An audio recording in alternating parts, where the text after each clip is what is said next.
Coming up on World's Greenest Homes. In Minnesota, when energy costs go through the roof, it's time to take action. We're saving about $800 a year, 25 to 30% of our electrical needs. While in California, green home innovations that could drive a builder crazy. A lot of the decisions are driven by where you put the cars. No, really? It seemed like a great opportunity. And in Chicago, an award-winning green home, make that red, built before green was, well, cool. That's actually where the garage door rolls up into. It's a space-saving trick. No kidding. Join us as we visit the world's greenest and most extraordinary homes on the planet.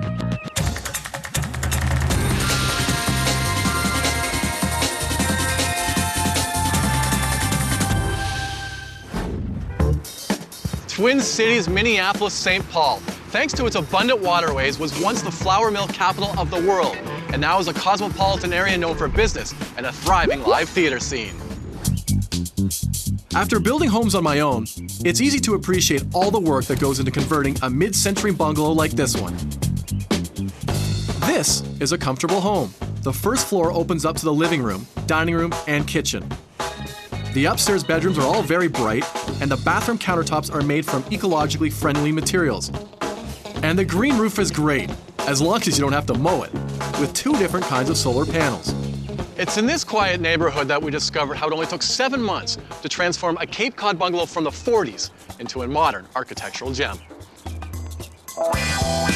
It helps being able to build quickly when the homeowners like Kevin and Roxanne Nelson are the architects and are motivated with 3 kids. Green sustainable design, it's where our passion lies, and we feel that we need to make a difference. We thought it's about time that we really do what we can with the way that we live. Welcome to our house. Thank you. I didn't even need to find this number. All I had to do was spot the house with all the color and I knew I was here. It's right. Pretty obvious, isn't it? We're standing in part of the original house, and the new part of the house is back through there. Okay, so that's like the new exciting part of the house. It's all exciting, but that's super exciting. Here's our kitchen. This is where it all happens. The eco-modern kitchen, outfitted with ENERGY STAR rated appliances, is the hub of the house. This is where we spend most of our time. The green countertop. This is a very trendy color right now. I think it was the name of the color, Apple Martini Green, so we had to go with that. And it might not be the in color 5 years from now, 6 years from now, but it might 20 years from now again, just like bell-bottom jeans come back. Not all the colors are quite this posh, but they are all made out of quartz, nature's hardest material. The lack of upper cabinets in this area, I'm curious how to vent your stove. We wanted a nice clean look and not obstruct the view with a ventilation hood, which would have to be down quite low in order to be effective. So we went with a downdraft that's just in the back of the stove, very clean looking, and it puts the ventilation right where it needs to be down at the stovetop. The sink seems to be an interesting material. It's almost like a plastic. It's a resin, and we found that it does save us water. And then an added bonus, we found that it's perfect size for a bath for my 2-year-old son. I mean, I've been trying to get the other kids to take baths there too to save water, but they're not buying it. Yeah. I did one. The neighbors didn't like it. The kitchen's red oak floors are certified by the Forest Stewardship Council. That's great because it means the forestry involved is environmentally responsible. So why not carry the hardwood in? Why the concrete floor? Well, we really like the look of natural concrete because it's a polished surface and it looks really great. There's insulation underneath the slab, and so all year round it's about the same temperature. The tall windows have low E coating. That means the sun's heat stays in during the cold Minnesota winters. You've gone from a bungalow to a 2-story house. Converting from old to new is so challenging. Why not just knock it down and start fresh? Believe me, You thought about we it? thought about that just about every day. Why don't we just tear it down and start over? Because it would have been easier. But one of the philosophies is we're going to reuse as much as we possibly can. And reusing the existing foundation and the existing walls and the first floor really helped our budget. Original staircase. Yes. It is, the original staircase, original handrail. This handrail's like 70 years old. It is. They kept these beautiful old wooden floors and reused them on the 2nd floor. And here's our master bedroom. We didn't have quite enough of the existing hardwood out there to bring into here and throughout, so we used a 4x8 sheet of birch plywood, cut it in half, nailed it down, and finished it. So a finished edge of birch, that's obviously an inexpensive way to finish off your floor. It's crystal clear. Well, sort of, why they chose this recycled glass wall in the bedroom and bath. We played with the idea of having it totally open. felt like we might be a little bit exposed, so we decided to make it opaque. Why? So they don't see you do this? It's not the huge, typical master bathroom suite. I think the size of it is probably the greenest thing. We've got, low-flow water faucets, a dual-flush toilet, low-flow shower heads, and this material on the countertops is a compressed recycled paper. What about bathtub? We've actually put the bathtub in the kids' bathroom. Even though it's a large soaking tub and we like to use it once in a while, we felt it would get better use over there. Good thinking, I guess. How fun was it to design this house? I mean, look at the splash of colors, the design, these overhangs. Like, this place is kind of crazy in a good way. It is, but all the color that we use, it all is just paint. It can be changed and we can tone it down, so it's all pretty flexible. Is it at the zone where you want to be then right now? I'd say there's maybe one color too many. Oh, I think it's great. Is there a function to the overhang over the windows? Absolutely. The overhangs help screen out unwanted solar gain during the summer. And in the winter, the sun angle is low enough so that it comes in underneath those and helps warm the house. Is there an eco-friendly element to your decking material? Yep, absolutely. It's made of mostly recycled milk jugs. Not only is it reusing a recycled material, but it's smooth to the touch. You're not going to get splinters, and we don't have to refinish it. It's going to look like this for years to come. Normally, a bigger home means higher costs, but not here. This is our lovely electricity meter from the utility company. We have solar panels on the rooftop, and this allows us to sell energy back to the grid. We're saving about $800 a year on our electrical energy bills just by having the solar panels. Why the need for two types of panels here? We've got one for making electricity, solar PV, photovoltaics, and then we have two solar thermal or domestic hot water panels. These produce about 25 to 30% of our electrical needs for the house. Very nice. But what's the deal with the rest of the roof? It's not so green though right now, Kevin. It's still wearing its winter coat. In terms of building this, you're carrying now a heavier load, a dead load as they call it. How much more structure did you have to beef up for this roof, and how much does this stuff weigh? Fully saturated with water weighs another 30 pounds per square foot. So we had to design the roof trusses to accommodate that load. And the city code official, during permit review, wondered what we were going to do on our rooftop that we needed that much structure for. They thought we were going to have parties up here. Why not? We see a lot of people drive by very slowly on the street taking photos of the house. Sometimes they come up to the door and knock and say, I like your house. You have a cool house. It's always inspiring to meet a family that leads by example while keeping things simple, affordable, and responsible without sacrificing the fun.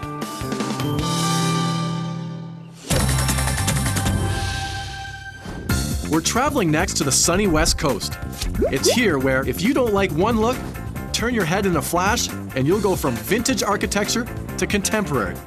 Well, let's just call it non-vintage. Welcome to Culver City, California. This city within a city is a thriving mecca of art and culture and is minutes away from Hollywood.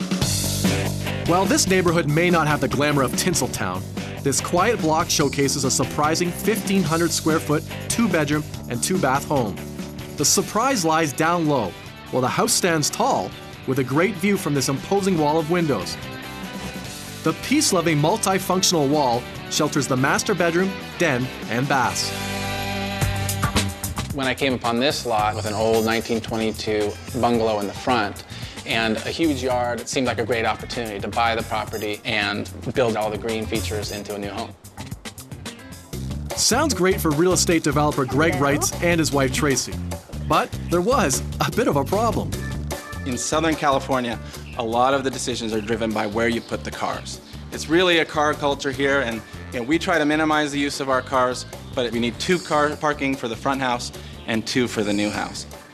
The parking dictating the design of the building to an extent actually opened up a lot of opportunities for interesting design decisions. Interesting design decisions is another way of saying they raised the house to make room for the cars.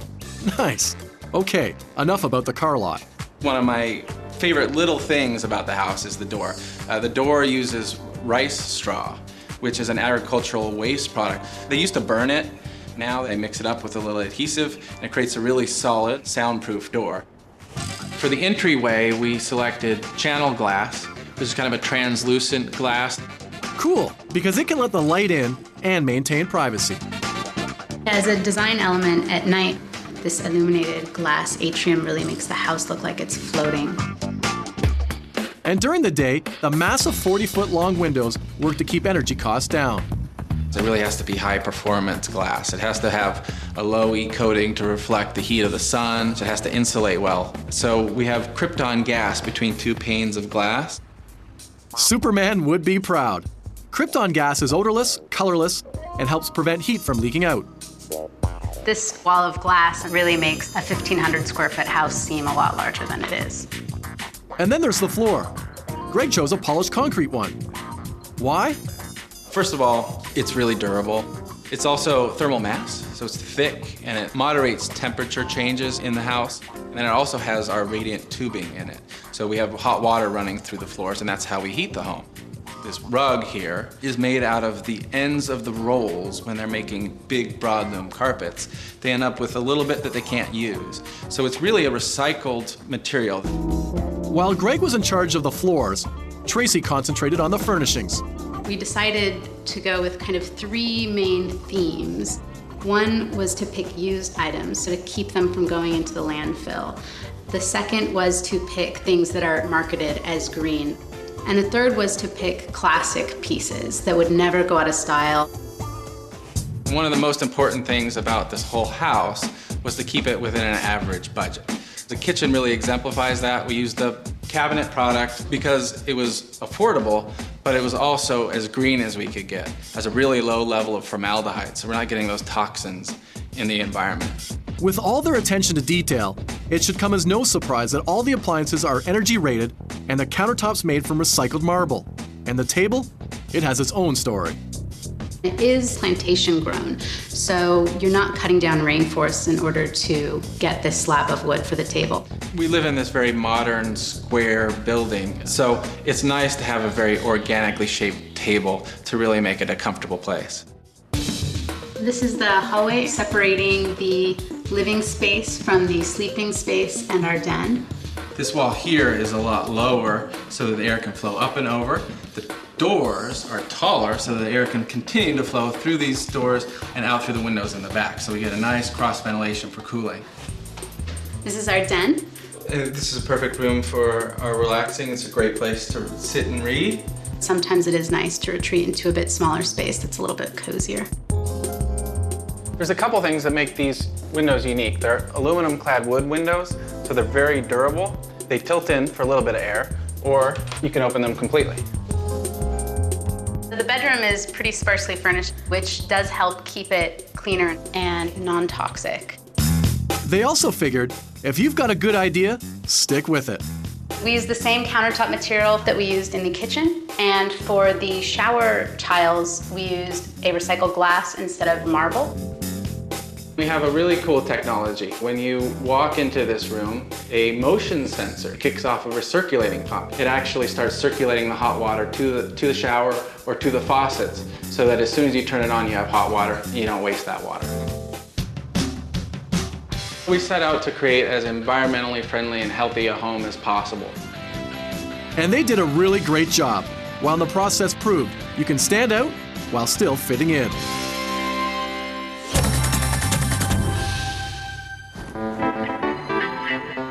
Chicago, the Windy City, birthplace of deep dish pizza, home to 5 world-class sports teams, and an architectural paradise.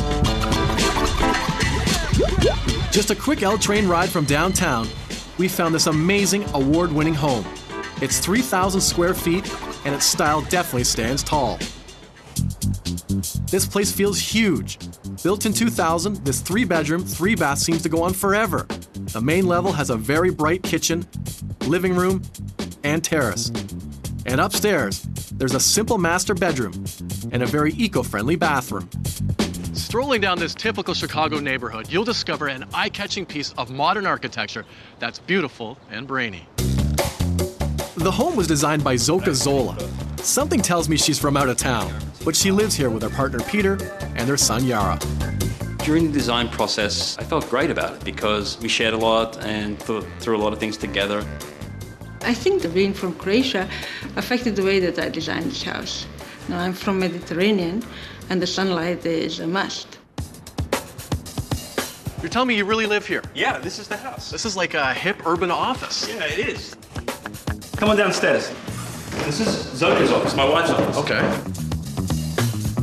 Look at the height you guys have here. Yeah, there's 2 big windows, and there's so much light coming in here that it doesn't feel like a basement, even though it's technically a basement. You have multiple landings all over this place. Tell me about the ingenuity that went in behind that. Well, it's a lot of to do with the way the spaces are stacked on top of each other. So this isn't really considered a floor. It's more of a landing or a storage space even. We use it as a library. One of the tricks here is you can see that shelf there, which we use to store books on and read there. That's actually where the garage door rolls up into. Oh. So it's a space-saving trick. No kidding. I mean, how clever was that to get the roll-up essentially up in that height there? Yeah, it works really well. It's great. Wow, the stairs never end. I'm almost out of breath here, Peter. This is quite the workout. No wonder you're in such good shape. How do you use this space? This is our main living room, and we kind of relax here, and if it's warm enough, we go outside, but if not, we can stay in here and open the door and get some air in too. In terms of the airflow, you've got great ventilation. Yeah, you get great cross ventilation because there's a door on the opposite side of the balcony, so you open both doors up and you get a great flow of cool air all the way through. What about heating then when it's not cool? A radiant floor heating everywhere. Oh, even under the hardwood? Under the hardwood. Sometimes the hardwood seems to buckle with radiant too. No, what we did, we carefully dried the hardwood before we put it down. Also, we have humidifiers here as well, so we can run the right humidity of air through the whole system. And just a couple of steps away, and you're outside. This large terrace is a great way to enjoy the outdoors while right at home. Peter, what kind of thought went into the design for this space? We're trying to get the benefits of being outside without actually standing on the street. You know, so you can actually eat out here and play out here and relax out here on the little couch. Kitchens are often the place where everyone gravitates to, and it's the center of the house, the hub. Is that the way it is for your family? Yeah, same here. We use it for everything from cooking to eating. Yara does his homework here. He's got his computer games over there, and that's the kind of center of action, really. I mean, you tied everything into the floor. It's all the same theme. Why that decision? It's all white oak, and what we were trying to do was make the place look seamless. Not different cabinets, not different refrigerator. So the refrigerator's got a wood front, and so does the dishwasher. Tell me about the countertop. Why choose the stainless? Well, the stainless is very sustainable because it's so robust. It's going to last forever. We used off-the-shelf actual sink parts, and we had a local guy manufacture the actual countertop, and he joined them together. And in terms of cooking, the natural light you have, it must be just a great place to chef it up. Well, what's great is that in the wintertime, even when it's cold, we've got a herb garden running along the windowsill there. Zoka designed the table too, and it's coated with the same finish as the floors, the low VOC finishes. Also, there's no real structure to the table. You can see underneath that there's no actual frame holding it together. All the structure's inside. Do you have any problems with that then? Any wobbling? Or no, it works really well. So that is a Zoka Zola original. It is an original table, one of a kind. Staircase to the 3rd floor? Yep. No railing. Any safety issues with that? Or? No, that's to keep it open. We've got 2 railings on this side, one kid's height, one adult height. Works well. Upstairs? Yep, let's go to the top floor. So we're facing south here, and you can see the light coming in, and you can feel the breeze coming up the stairway as well. This home is filled with windows and doors that enhance cross-ventilation and natural light. And this is the master bedroom here. This master bedroom is simplicity at its best. Yeah, there's not much here. A bed and some lights. Organic cotton sheets, organic cotton bedding. Sure, you think it's all white, but it's really green, with passive solar technology and windows filled with argon gas for insulation. In the summertime, the trees here with the leaves shading us, and in the wintertime, no leaves, so it's nice and bright and sunny. You gotta love this easy bath. Filters take out chlorine, and the porcelain surfaces have an enamel glaze. That means you don't need chemical cleaners. It's a much more modern house with big panes of glass to get a lot of light in. And it opens the house up to the outside, so it kind of helps us connect with the neighborhood as well. With the feeling of open space. That was the driving force of the house. The pleasure, the function, the way that we want to live. Zoka and Peter built this home before green was trendy, yet the design was both smart and sustainable. You're right out to the world here if you're having a bath here. All the south-facing windows have curtains to control the light coming in, and some privacy. So you guys are open people, but not that Not open. quite that open, yeah. This bathroom is fairly open concept. There's no shower curtain, no privacy in here. It works fairly well. There is some spray that goes on the floor. Like Declan's not taking that shower head and cranking it out to the window. Don't give him any ideas. Right. Yeah.